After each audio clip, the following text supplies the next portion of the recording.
Dan banyak orang yang menukil terkait apa yang dinisbatkan sebagai pendapat beliau bahwasanya Ya'juj wa Ma'juj adalah bangsa Cina, yaitu bangsa yang ada di balik pegunungan Kaukasus.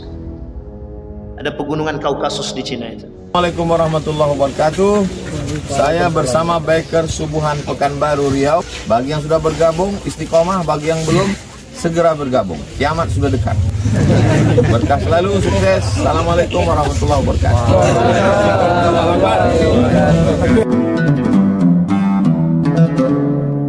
Baik Bapak Ibu sekalian yang berbahagia, kajian kita di sini adalah prahara akhir zaman. Tapi malam hari ini kita akan coba ini sebenarnya pekerjaan pengurus ya, ini kerjaan pengurus memang. Dia minta kita coba mengkaji Ya'juj wa Ma'juj kata dia. Dia ada Ya'juj wa Ma'juj atau Ya'juj atau Ma'juj. Dia ada dua nama yang berbeda, ada Ya'juj wa Ma'juj, ada Ya'juj wa Ma'juj. Artinya apa Bapak Ibu? Ini masuk dalam Asratus Sa'ah. Syekh Mutawalli Sya'rawi menjelaskan kalimat itu, permasalahan Ya'juj wa Ma'juj ini itu terdapat di dalam 10 tanda kiamat besar. Jadi kalau 10 tanda kiamat besar itu sudah nampak,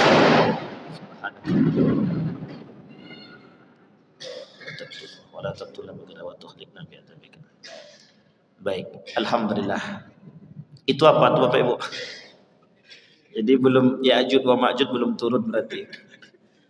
Kembali masalah tadi Bapak Ibu, 10 tanda kata Nabi tidak akan terjadi hari kiamat sampai engkau akan melihat 10 tanda kiamat besar.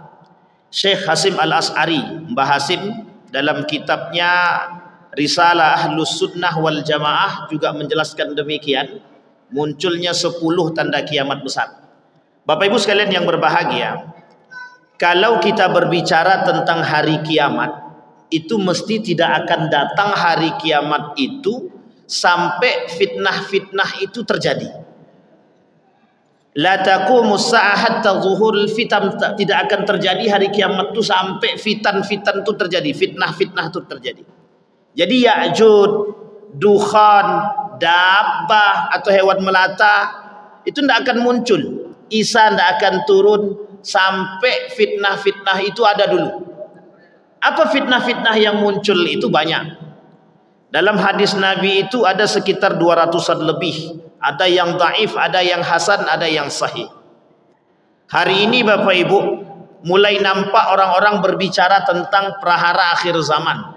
Ada yang bilang itu kajian fenomena. Ada yang bilang kajian fitnah akhir zaman. Ada yang bilang tanda kecil. Ada yang pokoknya banyak yang bilang lah. Dengan berbagai macam model kajian-kajian tersebut untuk menunjukkan kepada umat manusia bahwa hari ini kita sedang berada pada posisi yang agak sedikit mendekati kepada akhir zaman. Bahkan ada yang mengatakan kita ini sudah di akhir zaman gitu deh. Terlepas daripada pemahaman yang mengatakan kita di akhir zaman atau bukan, kita di akhir zaman atau mendekati akhir zaman. Ulama berpendapat sebagian besar kita mendekati akhir zaman karena setiap fitnah itu nampak. Karena dalam tulisan baginda Nabi Muhammad, dalam hadis Nabi Muhammad SAW kata, tak akan terjadi hari kiamat sampai muncul sab'ina kadzab, sampai muncul 70 pala pendusta. Sekarang pendusta itu tidak 70 lagi dah, lah lebih dari 70, isinya pendusta semua. Berarti tanda kiamat sudah dekatkah? Kalau merujuk kepada tanda-tanda tadi, ini bukan cocokologi. Tapi kalau merujuk kepada tanda-tanda tersebut, bisa jadi kita berada di akhir zaman. Tapi kalau melihat masih banyak yang sholat, berarti masih bisa jadi baru mendekati akhir zaman. Kenapa? Karena sebenarnya tanda yang paling nampak datangnya akhir zaman itu dengan meninggalnya baginda Nabi Muhammad SAW. Itu tidak bisa dibantah. Jadi kenapa kita katakan tidak bisa dibantah? Dengan lahirnya dan wafatnya baginda Nabi Muhammad SAW itu sudah menjadi tanda akhir zaman. Artinya apa? Bukan dekat lagi, sangat dekat dengan akhir zaman. Maka Bapak Ibu, kita sudah bahas itu di masjid ini, sudah panjang prahara itu, sudah lebih daripada setengah buku tebal itu. Maka malam hari ini diminta untuk spesial Ya'juj wa Ma'juj, karena sebelumnya kata dia sudah membahas tentang Dajjal.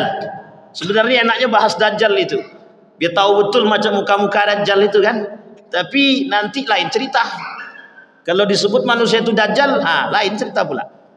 Bapak Ibu sekalian yang berbahagia, kata Nabi, akan datang satu masa, kata Nabi, Dajjaluna sayati 'alan nasi dajjaluna kadzabun, kata Nabi. Akan datang satu masa, kata Nabi, dari umatku mereka dajjaluna kadzabun, mereka yang mensifati sifat-sifat Dajjal. Jadi Dajjal, Dukhan, kemudian Dabbah itu tidak akan muncul sampai, mohon maaf, fitnah-fitnah tadi terjadi. Tapi sebagian fitnah sudah mulai nampak, sebagian besar fitnah-fitnah itu sudah mulai nampak. Bahkan nanti Bapak Ibu sekalian yang berbahagia, kalau kita mengkaji, insyaallah kalau lanjutannya nanti, mudah-mudahan panjang umur, itu kan kita lanjutkan pada 10 tanda kiamat besar. Nah, kalau 10 tanda kiamat ini besar sudah kita pelajari, dan kemudian kita melihat kejadian-kejadian demikian, maka bersiaplah. Maka Bapak Ibu sekalian yang berbahagia, sebenarnya bersiap itu bukan menunggu keluarnya fitnah akhir zaman, bukan nunggu kiamat, tapi bersiaplah itu dari sebelum-sebelumnya. Baik, malam hari ini kita coba bahas munculnya Ya'juj wa Ma'juj. Ada yang bilang Ya'juj wa Ma'juj itu tidak ada. Artinya ada pun yang mengatakan Ya'juj wa Ma'juj itu tidak masuk dalam kategori, gitu dia. Ada dua pandangan para ulama tentang Ya'juj wa Ma'juj dari asal kata Ya'juj wa Ma'juj. Yang kedua, ada yang mengatakan Ya'juj wa Ma'juj. Ini dua asal kata yang berbeda. Kalau diambil dari kalimat Ya'juj wa Ma'juj, diambil dari kalimat Majayamuju. Majayamuju itu artinya gelombang, terombang-ambing. Tapi kalau Ya'juj wa Ma'juj artinya mufsidin, perusak, ba'sunnar. Jadi keidentikan Ya'juj wa Ma'juj itu dalam Al-Quran itu mufsidin. Nah, ini kunci Bapak Ibu untuk kita pahami. Ya'juj wa Ma'juj itu identiknya ketika Allah berbicara dengan Zulkarnain, ya Zulkarnain, kata. Sesungguhnya Ya'juj wa Ma'juj mufsidun, perusak. Jadi saking rusaknya, kalau hari ini rusak, itu baru bagian daripada Dajjal aja itu baru tuh. Tapi kemudian kalau Ya'juj wa Ma'juj sudah datang, itu lebih rusak lagi. Lebih rusak lagi. Artinya kedatangan Ya'juj wa Ma'juj. Baik. Asal Ya'juj wa Ma'juj, berbeda pandang para ulama dari mana asal Ya'juj wa Ma'juj ini. Ulama berbeda pendapat. Dari pemahaman nama tadi sudah ya. Yang pertama Ya'juj, yang kedua Ya'juj. Masyhurnya cuma dua ini, yang lain tak ada. Masyhurnya dua ini, yang lain itu dhaif saja, kurang kuat. Ulama sepakat, jumhur ulama lebih sepakat menggunakan kalimat Ya'juj wa Ma'juj. Dari mana asalnya? Asal Ya'juj wa Ma'juj ini punya banyak referensi. Kita lihat mana yang paling kuat di antara sekian banyak para referensi tadi. Siapa mereka Ya'juj wa Ma'juj? Dari mana asalnya Ya'juj wa Ma'juj? Sebagian ulama mengatakan bahwa Ya'juj wa Ma'juj dari keturunan Adam dan bukan dari Hawa. Ini bahasanya begini. Kenapa kok dari Adam? Satu ketika Nabi Adam mimpi basah. Ketika mimpi basah keluarlah mani. Mani itu sampai ke tanah. Itulah kelak yang menghasilkan daripada Ya'juj wa Ma'juj. Ini referensi yang pertama. Artinya ulama berpendapat bahwa Ya'juj wa Ma'juj itu kelak lahirnya atau mereka berasal daripada keturunan Adam, bukan dari Hawa. Cerita yang masyhur diangkat yang berpandangan kepada Adam tadi, mereka mengatakan bahwa Nabi Adam mimpi basah, keluar maninya kemudian sampai ke tanah, itulah kemudian kelak yang melahirkan Ya'juj wa Ma'juj. Sampai di sini paham ya Bapak Ibu ya. Baik, yang kedua, Ya'juj wa Ma'juj merupakan keturunan dari Yafis. Nah, bukan bapak tuh. Yafis Abi Attur Sedangkan Yafis merupakan keturunan anak Nabi Nuh alaihi salam. Dalam An-Nihaya Al-Fitan wal Malahib dikatakan bahwa Ya'jud wa Ma'jud keturunan Yafis. Yafis itu salah satu di antara dari nama anak Nabi Nuh alaihi salam. Jadi dua pandangan. Yang mengatakan berasal dari Adam, yang kedua mengatakan dari Nuh. Ibnu Hajar dalam kitabnya Fathul Bari berpendapat mengatakan bahwa Ya'jud wa Ma'jud merupakan keturunan Adam dan bukan Hawa. Tidak pernah dikatakan oleh seorang salaf pun selain daripada Ka'ab ibn Ahbar sudah terbantahkan dari hadis marfu yang sampai kepada baginda Nabi Muhammad sallallahu alaihi wasallam yang mengatakan bahwa Ya'jud wa Ma'jud adalah keturunan Nuh, sedangkan Nuh merupakan keturunan dari Hawa. Jadi Hawa, Nuh ke Hawa, yang satu berpandangan kepada Adam, yang satu berpandangan dari Nuh. Dua ini yang paling kuat. Ada yang mengatakan bahwa Ya'jud wa Ma'jud itu keturunan dari bangsa yang lain. Itu terbantahkan daripada pendapat para ulama, termasuk Ibnu Hajar Al-Asqalani. Apa maksudnya? Ulama berbeda pendapat, tapi kuatnya pada dua hal. Satu yang mengatakan pada Nabi Adam, yang satu mengatakan kepada Nuh, dan Nuh ini sampainya kepada jalurnya Hawa. Nabi Adam kan tidak mungkin melahirkan, yang melahirkan mesti Hawa. Hawa kemudian punya keturunan, dia sama lah, artinya keturunan Hawa dan Adam dan lain sebagainya. Sampai di sini paham Bapak Ibu? Baik. Hadis di atas menunjukkan bahwa Ya'jud wa Ma'jud adalah keturunan Adam, jumlahnya banyak sekali.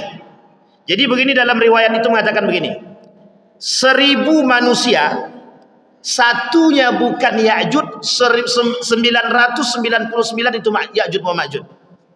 Oh, ini berat. Cara membahasakannya begini. Jumlah manusia 1000, dalam hadisnya mengatakan begini. Jumlah manusia itu 1000, satu di antara 1000 itu bukan Ya'jud wa Ma'jud, tapi 999 itu Ya'jud wa Ma'jud gitu. Nah, ini hadisnya sahih. Artinya apa? Banyak sekali manusia yang perusak itu. Berarti kalau manusia perusak itu Ya'jud wa Ma'jud, Ustaz. Ya belum tentu juga. Tidak mungkin pula mereka kita katakan. Nanti ada ciri-cirinya Bapak Ibu. Ada ciri-ciri Ya'jud wa Ma'jud itu. Sehingga ini menjadi persoalan para ulama. Ada yang mengatakan apa salah satu ciri Ya'jud wa Ma'jud itu, kata para ulama, ciri dari Ya'jud wa Ma'jud itu matanya sifit. Dan ini ternyata dibentangkan oleh para ulama. Bahkan ada yang menulis, betulkah ciri daripada Ya'jud wa Ma'jud itu mata sipit? Atau kemudian koma. Ada yang mengatakan ini lebih sensitif lagi. Itu mengatakan apakah Ya'jud wa Ma'jud itu berasal dari Cina? Ya, karena mata sipit itu tadi. Dan itu ditulis. Dan ulama membahas. Bukan hanya ulama sekarang yang membahas, tapi ulama dahulu sudah membahas kalimat tersebut. Baik. Sampai di sini paham ya Bapak Ibu ya? Ini masalah Ya'jud wa Ma'jud. Kemudian ciri-ciri Ya'jud wa Ma'jud. Ada dua pendapat tadi ya Bapak Ibu ya tentang asalnya. Dan ini tidak perlu diperdebatkan, tinggal kita yakin yang mana. Kalau Bapak Ibu berpandangan kepada salaf, mereka berpandangan Ya'jud wa Ma'jud dari Adam alaihissalam. Tapi kalau Bapak Ibu berpandangan pada pandangan yang lain, mereka mengatakan dari Nuh. Cuman dua ini yang terkuat, yang lain tidak. Sampai dikatakan bahwa ketika permasalahan Ya'jud wa Ma'jud, ketika Syekh Mutawalli Sya'rawi ditanya tentang Ya'jud wa Ma'jud, tidak ada yang dijawab oleh Syekh Sya'rawi kecuali dia mengatakan dari Nabi Adam. Syekh Al-Utsaimin misalkan, ini Syekh Utsaimin, jangan tersinggung ya. Syekh Utsaimin ketika ditanya tentang dari mana asalnya Ya'jud wa Ma'jud, dia menjawab dari Nabi Adam alaihissalam. Syekh Ramadan Al-Buti ketika ditanya sama jawabannya. Syekh Yusuf Al-Qardawi jawab sama. Ini ulama kontemporer yang bisa kita jadikan pandangan. Tetapi ada ulama lain yang mengatakan, yang berpegang teguh kepada bahwa itu dari Nabi Nuh alaihissalam. Sebenarnya dari Nuh juga, dari Adam juga, sampainya ke atas juga. Baik, ciri-ciri Ya'jud wa Ma'jud. Adapun ciri-ciri mereka yang telah dijelaskan dalam berbagai macam hadis, yaitu mereka menyerupai orang-orang yang sejenis dengan mereka dari kalangan bangsa Tuk, orang non-Arab yang tidak fasih bicaranya. Tapi jangan dicari habis ini, Pak. Jangan dicari mana orang yang tak fasih bahasa Arabnya, yang bukan orang Arab. Oh, ini di Indonesia banyak tak fasih bahasa Arab dan bukan orang Arab. Berarti kan bukan, apakah itu Ya'jud wa Ma'jud? Kan tidak. Nanti banyak tersinggung kalau kita katakan orang Indonesia Ya'jud wa Ma'jud kan. Baik, non Arab yang tidak fasih berbicaranya. Dan bangsa Mongol, nanti kaitannya ada dengan kerajaan Mongol. Dan bangsa Mongol matanya sipit, berhidung pesek, berambut pirang, pokoknya jangan tengok kiri kanan. Berdahi lebar, wajah-wajah mereka seperti tameng yang dilapisi kulit, bentuk tubuh dan warna kulit mereka mirip bangsa Tuk. Kita merujuk kepada kerajaan Mongol, Bapak Ibu. Ketika, kalau saya tak salah itu, Daulah Abbasiyah itu diruntuhkan oleh kerajaan Mongol. Jadi Daulah Abbasiyah itu ini sejarah yang menyakitkan, yang pernah saya baca, yang paling menyakitkan dalam sejarah, aspek sejarah dinasti kekuasaan itu pada masa dinasti Abbasiyah. Itu tidak meninggalkan sedikit pun peninggalan yang berharga bagi kita. Jadi Bapak Ibu, saya ingin sampaikan dulu karakter orang Mongol. Tidak ada manusia yang paling bengis dan yang paling sadis di muka bumi ini selain daripada bangsa Mongol. Itu kalau mereka membunuh, itu tidak pandang bulu. Jadi membunuh itu sudah seperti makanan harian. Bapak Ibu lihat, seperti kalau ada binatang buas membunuh musuh dia, itu mereka tidak mikir. Sama Pak. Ketika Daulah Abbasiyah itu dihancurkan oleh kerajaan Mongol, itu kenapa bisa dikalahkan? Penyebab kekalahan Daulah Abbasiyah itu sederhana. Karena ketika itu Daulah Abbasiyah itu, sekeliling Daulah Abbasiyah dalam masa keemasan Daulah Abbasiyah itu bermunculan kerajaan-kerajaan kecil Islam. Salah satunya dari Turki. Dari Turki itu membangun satu kesultanan kecil, kerajaan kecil. Singkat cerita, terbangunlah kerajaan-kerajaan kecil. Daulah Abbasiyah ini menjadi lemah. Apa yang terjadi? Ada sebagian di antara mereka yang bekerja sama, ada sebagian yang bekerja sama dengan Mongol, kerajaan Mongol, untuk mencarikan keamanan. Sehingga di sini posisinya tepat. Ada kelemahan yang terbangun dalam Daulah Abbasiyah dan ada kelengahan umat Muslim ketika itu dalam persatuan. Yang dimaksud adalah terjadinya perpecahan besar-besaran di antara kalangan umat Muslim dengan timbulnya kerajaan-kerajaan Islam kecil di sekeliling Abbasiyah. Singkat cerita Bapak Ibu, diambillah Mongol ini itu perbatasan antara Cina dengan mana Bapak Ibu? Belum ada yang tahu? Belum pernah cerita kerajaan Mongol belum ya? Waduh, ini agak apa sedikit. Jadi Mongol itu Bapak Ibu, tahu tembok Cina? Tahu ya Bapak Ibu tembok Cina? Sebagian ulama mengatakan dalam pandangan itu perbatasan tembok Cina itu perbatasan antara Mongol. Di situ perbatasannya Bapak Ibu. Dan di situ makhluknya, bukan makhluk sih, mohon maaf, manusianya itu manusia yang dikenal paling sadis. Bapak Ibu kalau datang ke Cina, coba tanyakan, bagaimana menurut mereka pandangan orang Mongol itu? Orang akan mengatakan itu orang paling sadis gitu. Karena waktu pembunuhan Daulah Abbasiyah, ketika mereka merebut kekuasaan Abbasiyah itu, semua dibunuh tanpa ada sisa sedikit pun. Siapapun di antara mereka, mau anak kecil, mau orang besar, semua dibunuh. Mau kakek-kakek dibunuh. Habis. Cara pembunuhannya sadis. Bukan hanya potong kepala, semua dilakukan. Apa yang bisa kita bayangkan? Dibelah dadanya, dipotong kakinya, dicincang, apa namanya itu? Kalau dipotong tangan, potong kaki, semua itu apa namanya? Mutilasi. Bahkan yang paling parah lagi, mereka tidak mau ada ketinggalan sedikit pun peninggalan Islam bagi mereka. Mereka hancurkan itu peninggalan Abbasiyah yang terbaik gitu Pak. Perpustakaan. Habis sehabis-habisnya. Tidak selembar kertas pun yang tertinggal. Ini perlu kita pahami dulu tentang Mongol ini Pak. Mongol itu sadis. Jadi yang ingin kita bayangkan adalah ketika memang Ya'jud wa Ma'jud ini diambil sebagai keturunan, dianggap sebagai keturunan atau berada di tempat Mongol, maka bisa kita bayangkan kesadisannya. Makanya Al-Quran mengatakan bangsa Ya'jud wa Ma'jud ini mufsidun, gitu deh. Mufsidun. Ulama mentafsirkan. Apa kata ulama dalam tafsir tersebut? Kata Wahbah Zuhaili dalam tafsirnya itu, Ya'jud wa Ma'jud itu kalimatnya mufsidun. Mufsidun itu artinya apa? Perusak. Jadi karakter dia perusak. Tapi kita tak boleh menyematkan itu kepada manusia. Meskipun, mohon maaf, meskipun dikatakan dalam hadis yang lain itu 1000 jumlah manusia, satu manusia yang bukan Ma'jud, 999 itu Ma'jud, Ya'jud wa Ma'jud. Arti ini bahasa kiasan Bapak Ibu. Apa maksud kiasan itu? Jumlah Ya'jud wa Ma'jud itu banyak, bukan sedikit. Artinya apa?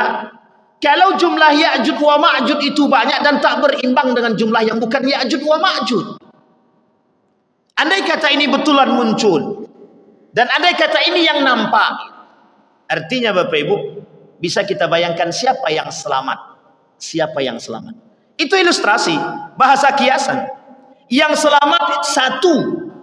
Dari 1000 itu yang selamat satu, yang tak selamat 999.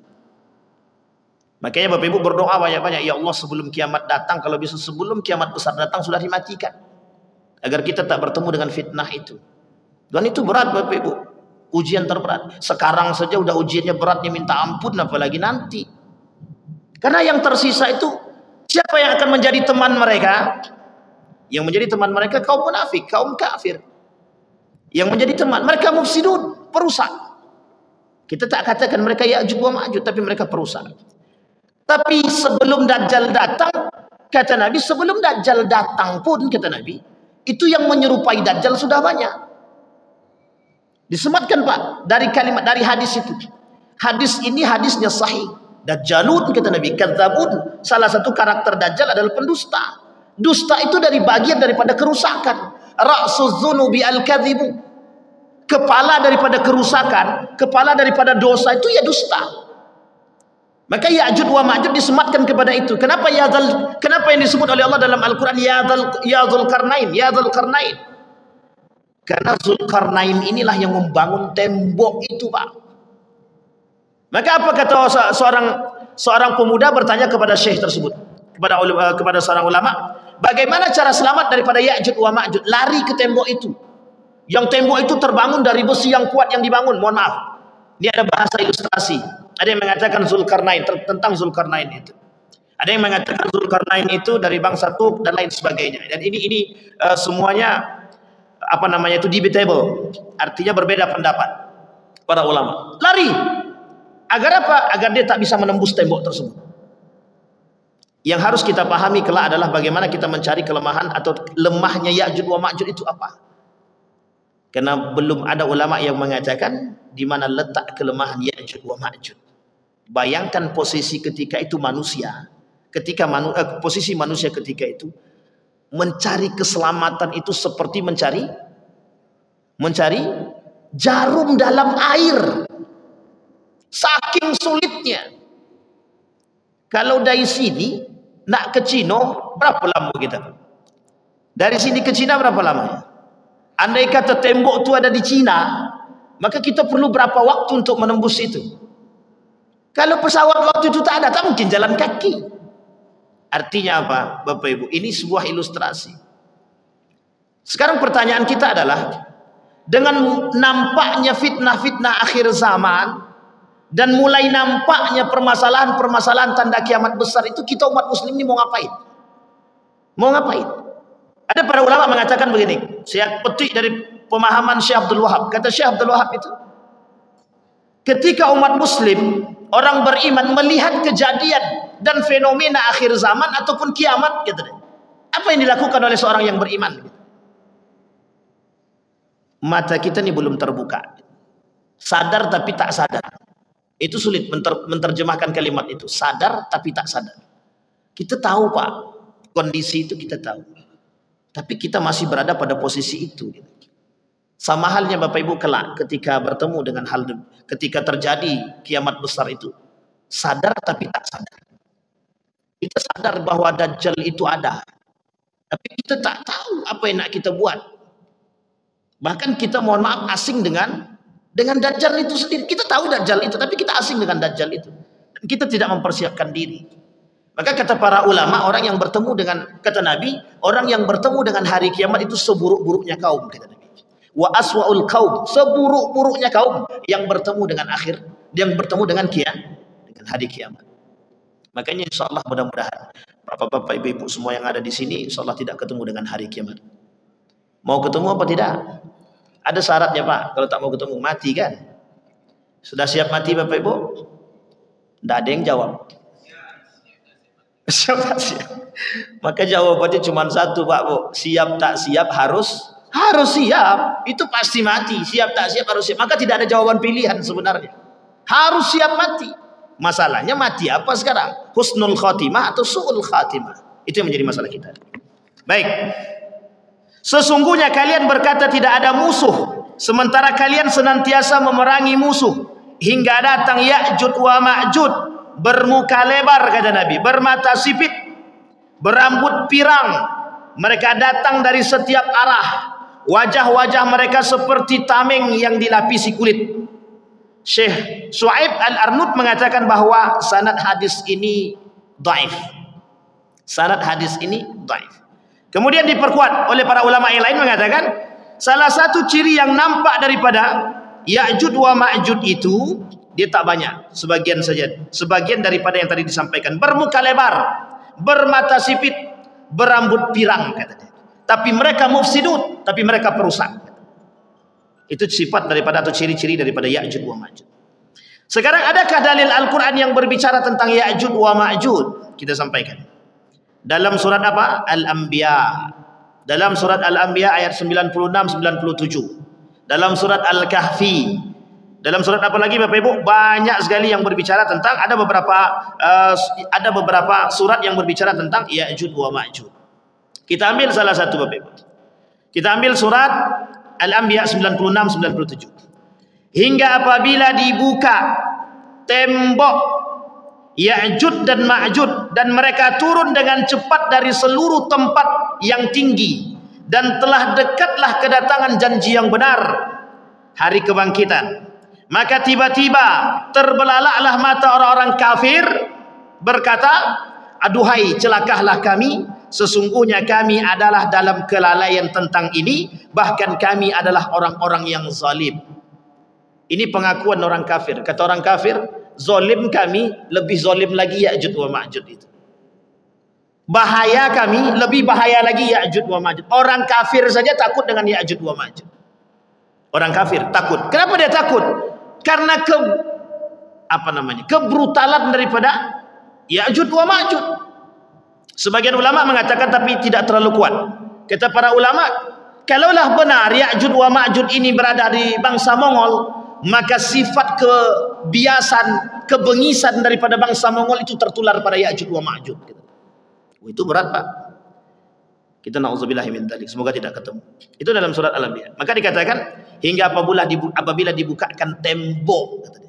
Jadi tembok itu ketika berbicara tentang Zulkarnain itu dia membuat. Apa tujuannya dibuat itu? Agar orang-orang itu tidak keluar dari tembok itu.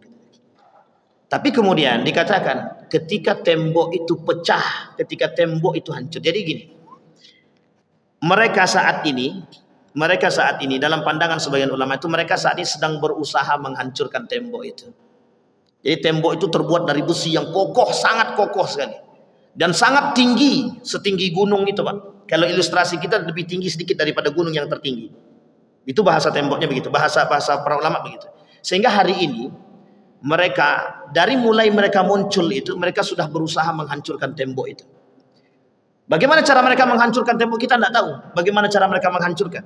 Mereka ingin hancurkan agar mereka bisa terbebas. Maka bahasanya Allah dalam Al-Quran, kelak, kata Allah, kelak akan turun dari dataran tinggi gitu deh. Itu yang disebut dengan Ya'jud wa Ma'jud tadi denganmu. Mereka tidak bisa keluar dari tembok itu. Tapi cara mereka untuk keluar dari tembok itu menghancurkan. Istilah kata ada orang yang terkurung yang sekian lama. Kita ambil ilustrasi kebengisannya begini Bapak Ibu. Ada orang yang dikurung di dalam ruangan. Di dalam ruangan terkurung. Cuman 2 orang. Dan tidak ada makanan. Kira-kira apa yang dilakukan oleh orang berdua tersebut? Mesti akan saling bunuh.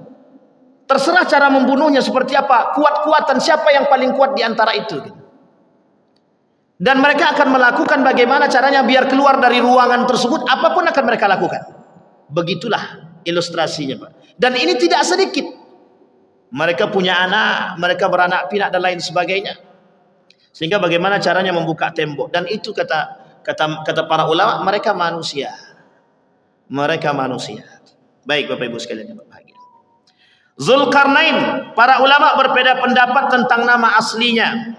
Diriwayatkan dari Ibnu Abbas radhiyallahu anhuma bahwa namanya adalah Abdullah ibn Ad-Daha ibn Ma'ad.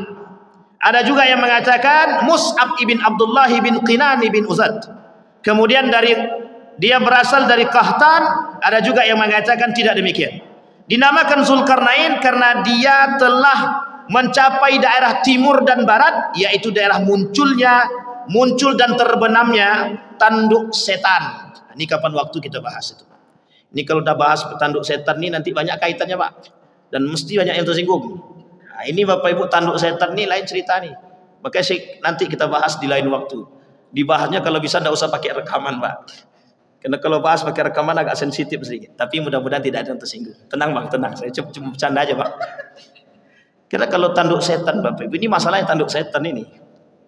Karena banyak sekali tafsir tanduk setan ini oleh para ulama itu berbeda pendapat. Bahkan permasalahan tanduk setan ini sampai diperbincangkan sampai Saudi ikut campur tangan Pak, memperbincangkan masalah tanduk setan ini. Kita tak bahas itu. Kapan waktu kita bahas insyaallah. Ada juga yang mengatakan tidak demikian. Dia adalah seorang hamba yang beriman lagi saleh. Dia bukanlah Zulkarnain al-Iskandar. Yang mengatakan, orang berpikiran, sebagian ulama mengatakan, ada yang mengatakan bahwa itu Zulkarnain al-Iskandar. Bukan. Kata mereka bukan. Bukanlah Zulkarnain al-Iskandari al-Makduni al-Misri yang kafir. Dia datang lebih akhir setelah Zulkarnain yang diungkapkan di dalam Al-Quran. Jarak waktu di antara keduanya lebih kurang 2000 tahun. 2000 tahun berarti berapa abad? 2000 tahun itu berarti berapa abad? 20 abad. Ayat di atas menunjukkan bahwa Zulkarnain dikuasakan oleh Allah, dan Zulkarnain membuat bangunan yang besar dan kuat. Bangunan tersebut untuk menghalangi Ya'juj wa Ma'juj keluar dari barisan dia, yang membuat kerusakan di muka bumi di tengah-tengah manusia. Ini yang tadi kita sampaikan. Jika tiba waktunya, yang disampaikan jika tiba waktunya mereka keluar, maka dekatnya hari kiamat semakin terasa kedekatannya. Kemudian rabahlah tembok tersebut, lantas keluarlah mereka dengan cepat, Ya'juj wa Ma'juj, dengan jumlah yang sangat besar perbandingannya 1001 bukan 999, mereka sebagian daripada itu. Tidak manusia di hadapan mereka yang bisa menghalangi. Tidak ada satupun manusia di antara mereka yang bisa menghalangi kedatangan daripada Ya'juj wa Ma'juj. Maka kelak mereka akan bercampur aduk dan akhirnya berbuat kerusakan. Jadi disinilah bahasa yang disebut oleh para ulama itu, yang disebut dengan kemunafikan itu adalah Ya'juj wa Ma'juj. Ulama mengatakan yang disebut dengan kemunafikan itu adalah Ya'juj wa Ma'juj. Tapi kita tak katakan orang munafik itu Ya'juj wa Ma'juj. Kita tak katakan itu. Artinya ulama mengatakan bahwa karakter itu kelak di akhir zaman itu, di hari kiamat itu tidak akan nampak. Orang beriman itu tidak nampak. Jadi orang beriman itu Pak, mereka berangkat, berhijrah. Dari tanah mereka berhijrah. Kemana tempat hijrah mereka? Palestina. Jadi kelak Palestina itu ramai dengan orang-orang yang diselamatkan oleh Allah. Sebelum kedatangan mereka tersebut, sebelum kedatangan Ya'juj wa Ma'juj, sebelum kedatangan Dajjal, mereka sudah. Jadi yang tersisa itu sebenarnya Bapak Ibu, kenapa ulama mengatakan ada sedikit kebahagiaan di hati orang yang beriman. Kenapa? Karena orang yang beriman tidak dipertemukan dengan mereka. Maka Bapak Ibu sekalian yang berbahagia, kalau kita mengokohkan hati kita dengan keimanan kita, itu mustahil kita bertemu Bapak Ibu. Karena Allah tidak akan pertemukan kita. Orang yang dimatikan oleh Allah itu, jadi gini, orang yang beriman, orang yang baik itu kelak akan dimatikan satu persatu dengan cepat. Dimatikan oleh Allah dengan cepat satu persatu. Kelak terakhir ketika muncul kerusakan di muka bumi ini sudah semakin parah. Disitulah kemudian yang nampak dua wajah, kekafiran dan kemunafikan. Nah, wajah dua inilah kemudian orang-orang yang beriman, yang teguh dengan keimanannya, yang selamat. Mereka lah yang berhijrah ke Palestina Bapak Ibu. Nah, orang inilah kemudian kelak yang dimatikan oleh Allah secara bersamaan. Maka ketika itulah kemudian semua yang terjadi di muka bumi ini adalah semua dengan fitnah yang besar yang disebut oleh Nabi dalam hadisnya, akan muncul kepada kalian, nggak akan terjadi hari kiamat sampai kalian akan melihat permasalahan-permasalahan yang besar. Wuqu' izam, kejadian-kejadian yang luar biasa. Salah satu kejadian-kejadian yang luar biasa itu munculnya Dajjal, Dukhan, binatang melata, kemudian budak yang melahirkan anak tuannya, tanduk setan bangunan yang lebih tinggi daripada Masjidil Haram. Kalian akan melihat zalzalah, akan sering melihat zalzalah. Apa zalzalah itu ya? Apa? Goncangan terjadi di mana-mana. Setiap waktu dengan waktu yang bersamaan dan berdekatan terjadi gempa bumi, banjirnya, gunung meletus. Hari ini kan gunung meletus masih jaraknya jauh. Berarti masih lama kiamat, Ustaz. Ya belum tentu juga. Dan jangan didoakan. Tapi ingat, kiamat itu inna sa'ah la'atiyatun la raiba fih. Kiamat itu pasti datang, tapi tidak ada keraguan akan kedatangan, hanya saja waktunya kita belum tahu. Makanya ketika Nabi ditanya oleh malaikat itu yang menyamar jadi manusia, kata malaikat tersebut kepada Nabi, bagaimana tentang hari kiamat? Apa kata Nabi jawabannya? Yang ditanya tidak lebih tahu daripada yang bertanya. Tapi kemudian ditanya kepada Nabi, bagaimana pandanganmu tentang tanda-tanda kiamat? Baru dijawab sama Nabi. Salah satu diantaranya ada binatang melata. Hari ini kita sudah ketemukan binatang melata. Manusia yang berupa binatang banyak, Ustaz. Manusia yang berupa binatang itu banyak. Itu kan melata juga. Sampai ini di sini paham, Bapak Ibu. Jangan dipahami terlalu serius betul. Karena banyak hari ini manusia yang bersifat seperti binatang. Itu yang kemudian menjadi persoalan kita. Para ulama mengatakan, tidak akan terjadi hari kiamat itu, kata para ulama itu, sampai manusia-manusia itu menyerupai sifatnya seperti binatang. Bahkan dalam riwayat yang lain kata para ulama, tidak akan terjadi, kata Nabi, tidak akan terjadi hari kiamat sampai kalian akan melihat laki-laki dan perempuan berzina layaknya seperti binatang. Artinya apa? Itukah yang disebut dengan binatang melata? Belum tentu juga. Ulama berbeda pendapat. Ada yang mengatakan binatang yang berbicara melata tapi dia berbicara. Dan Bapak Ibu sekalian yang berbahagia, artinya apa? Kedekatan dengan hari kiamat itu semakin terasa. Yang harus kita persiapkan adalah, kalau permasalahan Dajjal itu sudah Allah sebutkan. Kalau permasalahan Dukhan itu juga sudah disebutkan. Bagaimana cara selamatnya, apa yang harus dilakukan, ada Pak. Tapi kalau Ya'jud wa Ma'jud, cara selamat yang cara yang mudah, cara yang tepat untuk mencari keselamatan daripada Ya'jud wa Ma'jud, selain daripada lari dan mencari tempat yang lebih kokoh, Pak. Kalau kita bersembunyi dalam rumah mereka bisa hancurkan. Itu yang terjadi, Pak. Sehingga kata para ulama, yang selamat itu adalah yang betul-betul di bawah naungan Allah. Kalau tidak akan selamat, tidak akan selamat, kata para ulama. Salah satu jawaban daripada seorang ulama itu, kata guru saya begini, dalam pandangan para ulama, yang selamat daripada Ya'jud wa Ma'jud itu hampir dikatakan tidak ada yang selamat. Hampir dikatakan tidak ada yang selamat. Saking sedikitnya orang-orang yang bisa selamat. Na'udzubillah, tsumma na'udzubillah. Bapak Ibu sekalian yang berbahagia, sekarang pertanyaannya, sekarang masuk pada poinnya. Apakah Ya'jud wa Ma'jud itu adalah bangsa Cina? Nah, ini kemudian kenapa kita bahas ini, Bapak Ibu? Karena ada pertanyaan. Ada yang menjawab. Salah satu yang menjawabnya adalah seorang ulama dari Makkah mengatakan, mereka bertanya, Syekh, apakah ketika melihat daripada hadis Nabi, kata dia, mata dia sipit salah satu cirinya, apakah itu berasal dari bangsa Cina? Kata beliau, Syekh Abdurrahman As-Sa'di rahimahullah adalah guru kami, dan banyak orang yang menukil terkait apa yang dinisbatkan sebagai pendapat beliau, bahwasanya Ya'jud wa Ma'jud adalah bangsa Cina, yaitu bangsa yang ada di balik pegunungan Kaukasus. Ada pegunungan Kaukasus di Cina itu.